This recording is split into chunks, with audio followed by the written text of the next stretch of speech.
sa pagdalo ni dating Pangulong Rodrigo Duterte sa pagdinig ng House Quad Committee. Tahasang hinamon niya ang International Criminal Court o ICC na mag-imbestiga kaugnay sa kanyang umano'y war on drugs. Samantala, naglabas na rin ng pahayag ang Malacanang hinggil rito. Ang detalye sa Balitang Pambansa ni Mela Lesmoras live. Mela? Rodrigo Duterte ukol sa ICC. Sheila, mainit at emosyonal ang naging diskusyon nga dito sa ika-11 pagdinig ng House Quad Committee. Ang Malacanang nagbigay na rin ng pahayag sa sinabi ni dating Pangulong Rodrigo Duterte ukol sa ICC.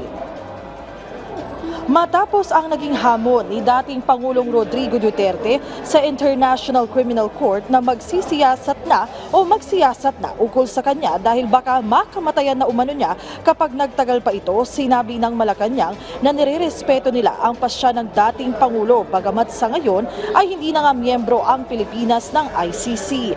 Ayon kay Executive Secretary Lucas Bersamin, kung susuko mismo si Duterte sa ICC, hindi ito pipigilan ng pamahalaan.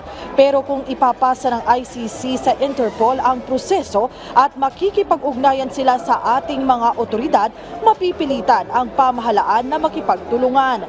Kanina, kasabay ng hamon ni Duterte sa ICC, sunod-sunod din ang kanyang naging pag-amin ukol sa mga isyong ibinabato laban sa kanya.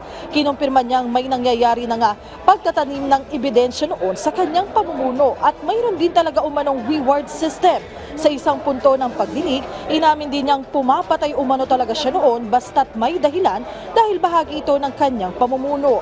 Sa unang pagkakataon naman, nakapaghayag ng kanilang hinanakit at sama ng loob ang mga kaanak ng ilang biktima ng umano'y extrajudicial killings noong nagdaang administrasyon.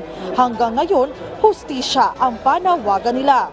Pagtitiyak naman ng Quadcom leaders, katotohanan naman talaga ang nais nilang mapanaig kaya't magpapatuloy ang kanilang investigasyon hanggang mapanaig ito kung ano nga ba ang totoong nangyari noong war on drugs. Sheila, kabilang din sa mga resource speakers ngayong araw dito nga ay si dating Senadora Laila de Lima at ngayong gabi nga patuloy yung pagdating ng iba pang resource speakers kaya't inaasahan nating magtutuloy-tuloy ang talakayan dito. Sheila?